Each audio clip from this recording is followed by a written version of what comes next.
सुद्धा त्यांनी करून घेतलेला आहे. ताई, योगासोबत शरीराची सर्व्हिसिंग पण तेवढीच महत्वाची आहे, म्हणून त्यांनी केलेलं आहे आणि त्यांच्या मुलांना त्यांनीच बोलून घेऊन त्यांच्या मुलांनाही त्यांनी केलेलं आहे.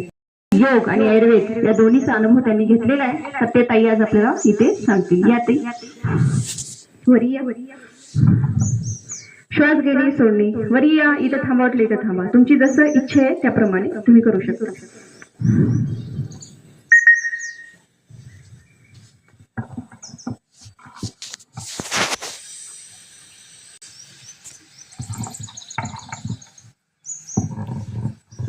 सगळ्यांना माझं नाव सत्यभामा विजय शिकारे आहे.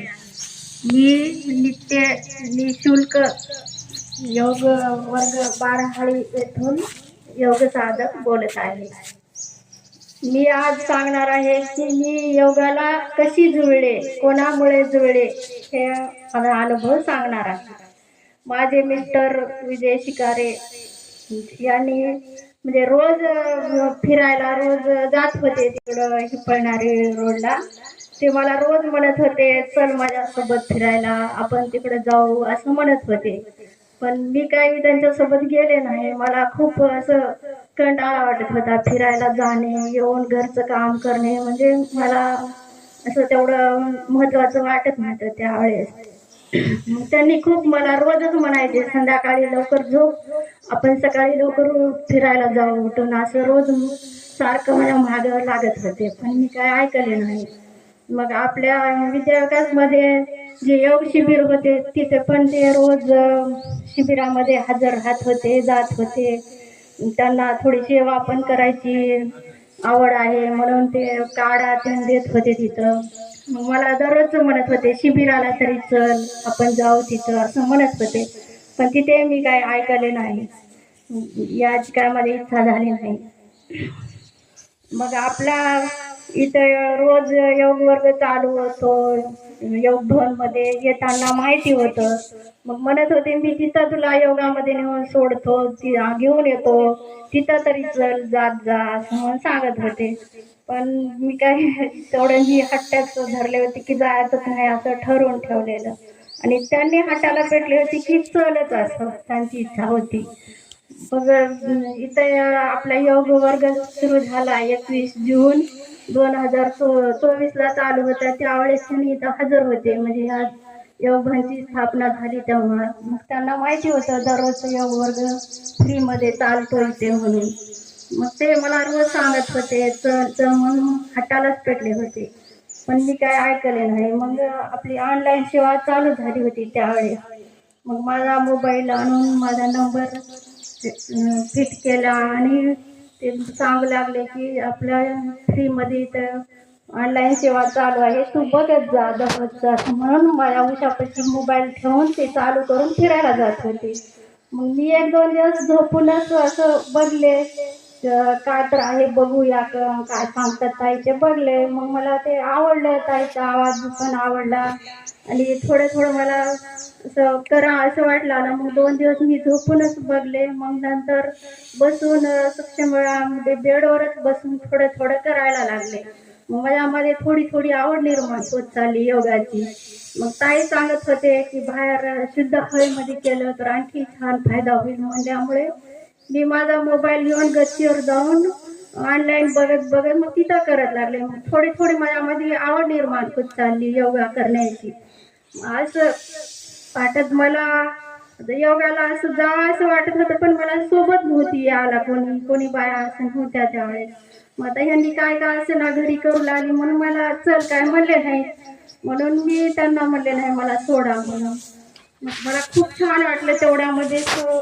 मग फ्रेश वाटलं, थोडं करा अशी इच्छा उडाली, योगाची आवड निर्माण झाली माझ्यामध्ये. मग असंच 3 जानेवारीला सावित्रीबाई फुले जयंती निमित्तानं योग मॅसेज आला की सर्व महिलांनी हजर राहावे असं. मग ते निमित्त साधून मी योग भवनमध्ये प्रवेश केला त्या दिवशी. मग त्या दिवशीचं मला वातावरण इथलं सावित्रीबाई जयंतीचं त्यावेळेस एक थोडंसं वेगळं वातावरण होतं योग भवनमध्ये. ते मला खूप छान वाटलं, आवडलं त्या दिवसाचं. मला असं वाटलं की खरंच कलियुगामधल्या सावित्रीबाईच आहेत इथं, असं माझ्या मनात एक असं विचार आला. त्या दिवशीपासून मग मी योगाला चालू केले. मग म्हणजे आता मला बंदच करावं असं वाटत नव्हतं. मग आमचे सर पण खुश झाले की एवढ्या हट्टाला पेटले होते. त्यांचा हट्ट पण चांगलाच होता ते माझ्यासाठी, माझ्या शरीरासाठी. मग त्यांनी जे त्यांचं हे होतं ते त्यांनी हे सार्थक केलं. म्हणजे त्यांना यश आलं त्यांच्या ह्याला म्हणायचंय मला. मग एवढ्यावरच मग मी तर योगाला आले, पण काही थोड्या अडचणी पण निर्माण होऊ लागल्या. ज्यावेळेस आम्हाला योगाला यायचं होतं, मग आम्ही वरच्या मजल्यावर राहतो. मग ते मावशी खाली राहतात. त्यांनी मग गेटला कुलूप लावायच्या. मग सकाळी पहाटे त्यांना उठवून यायचं म्हणलं की ते पण थोडंसं संकोच वाटायचं. झोपेतून कसं उठवावं असं. मग त्यांना सांगितलं आम्हाला रोज जायचं आहे म्हणल्यामुळं त्यांनी पण चावी त्यांनी ठेवले. मग आम्हाला सांगले जात जा असं म्हणून. मग हे एक अडचण मिटली. मग परत मी योगाला आता खूप मनापासून सामील झाले होते की मला योग करण्याची आवड पण निर्माण झाली होती. माझ्या शरीराला, मनाला त्याचा फायदा पण झालेला होता. मग असंच परत मार्च एप्रिलमध्ये एक टाइम शाळा चालू झाली. मग 7ला शाळा जायचं राहत होतं आणि आपला योग सुटत होता 7ला. मग आता मला वाटलं आता माझा योगा बंद होणार. आता डबा त्यांना जायची तयारी करायला लागत होती आणि 7पर्यंत मला योगाला थांबावं लागत होतं. मग आता योगा काय मला होणार नाही. 2 महिने मला घरी बसावं लागणार असं वाटत होतं मला. मग ते म्हणले नाही, मी तुझा योगा बंद करू देणार नाही. मी तुला सोडतो, तू परत ये आणि माझी तयारी करून मी जातो शाळेला, पण तुझा योगा मी बंद होऊ दे ना असं म्हणले. मग ते तेव्हा खूप बरं वाटलं मला की मी काय माझा योगा पूर्ण आता चालू राहील असं वाटलं. मग ती अडचण मिटली. मग परत बदल्याचा विषय निघाला. या 2 महिन्यामध्ये बदल्याचा विषय निघाला. मग मला वाटलं आता संपलं आपलं पूर्णविराम इथं झाला. आता बदली लांब होती, मग आपल्याला जावं लागेल. माझं सुरुवात झाली योगाची आणि शेवट पण झाली असं म्हणले. तर नाही बघू म्हणले, आता मुखेड तालुक्यातच भेटणार आहे, लांब काय भेटणार असं म्हणले. मग ते योगायोगाने जवळच गाव भेटलं बदलीचं पण तो पण अडचण माझी मिटलेली आहे. आता योगाचं मला येण्यापासून कोणी रोकत नाही. हे झाले माझे योगाला येण्याचा प्रॉब्लेम जे होता आणि मला जे अगोदर नकारात्मकता होती ते आता मला माझ्या मनामध्ये असं छान योगाबद्दलची आवड निर्माण झाली.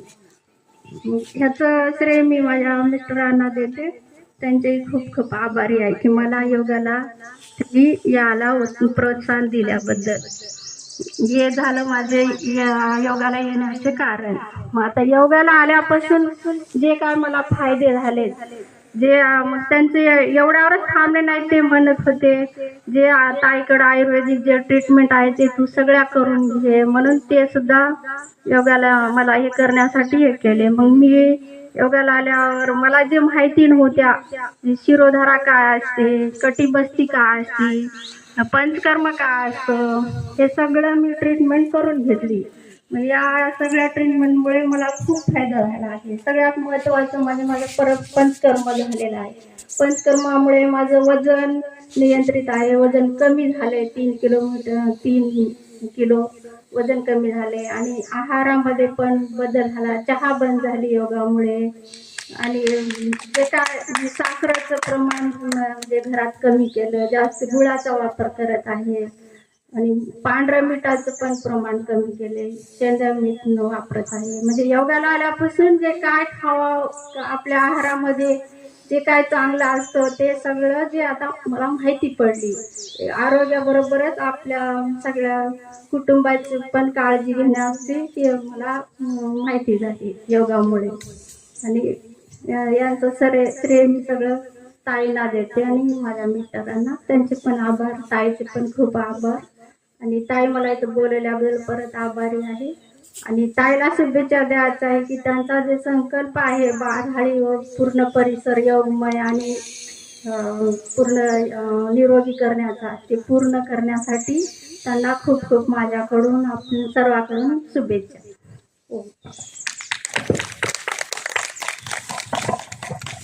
खूप सुंदर ताई. त्यांची सुरुवात पूर्ण इतिहासच त्यांनी सांगितला आपल्याला की हे बघा, बरेच लेडीजला यायचं असतं पण त्यांच्या योगाला येताना किती अडचणी आली, पण आवड असली तर सवड होते म्हणल्यासारखं. आणि त्यातल्या त्यात साथ पण चांगली पाहिजे. त्यांचे जे मिस्टर आहेत पतिदेव, त्यांची त्यांना साथ होती.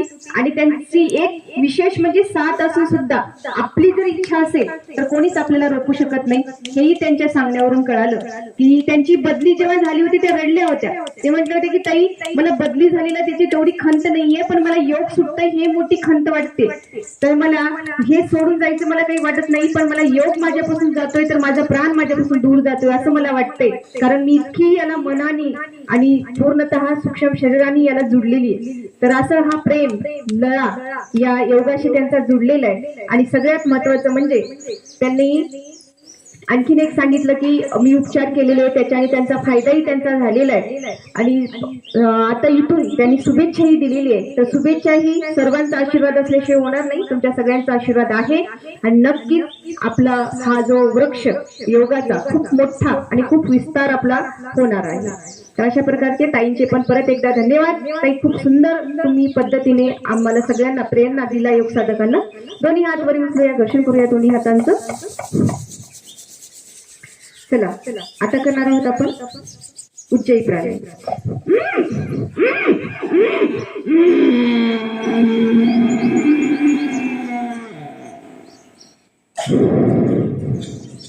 परत एकदा.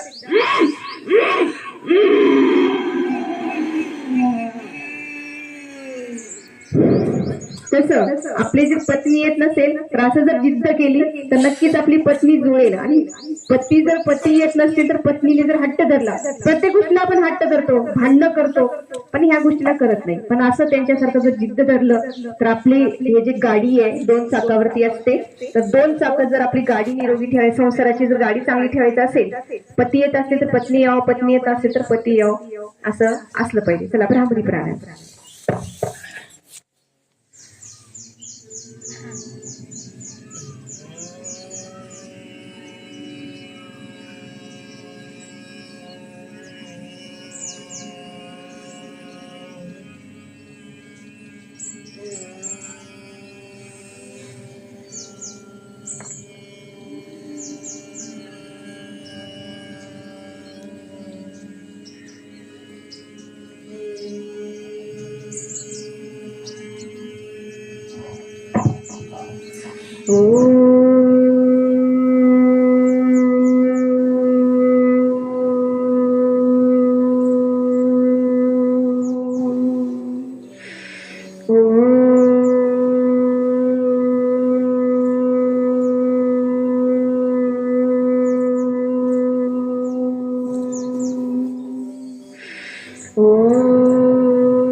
शांत बसूया.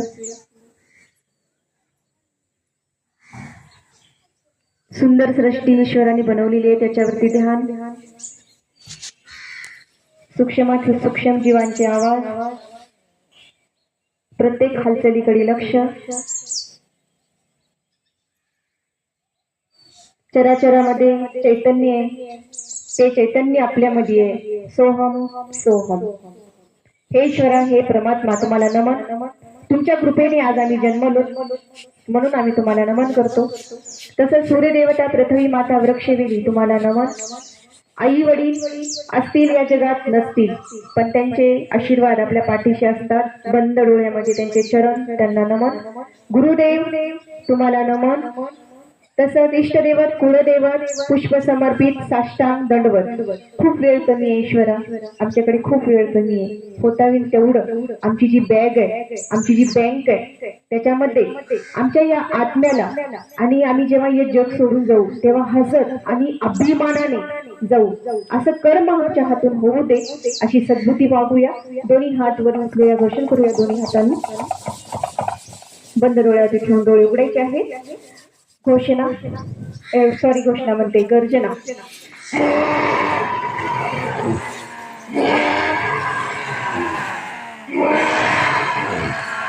दोन्ही हातांची घर्षण, मालिश आणि हास्य असं खूप आनंद झालेला आहे. ताईनी इतकी सुंदर आपल्याला माहिती दिली आहे. त्या म्हणतो त्या ताई मला सांगता येत नाही हो, ताई मला सांगता येत नाही हो, कसं सांगू, मला भीती वाटते.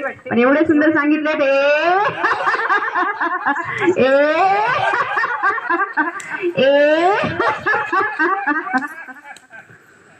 चला गीत. ओम नमो नारायणा, ओम नमो नारायणा, श्रीमन्नारायण नारायण हरी हरी, श्रीमन्नारायण नारायण हरी हरी. तेरी लीला सबसे न्यारी न्यारी, हरी हरी, तेरी लीला सबसे न्यारी न्यारी, हरी हरी, श्रीमन्नारायण नारायण हरी हरी, लक्ष्मी नारायण नारायण हरी हरी, श्रीमन्नारायण नारायण हरी हरी, लक्ष्मी नारायण नारायण हरी हरी.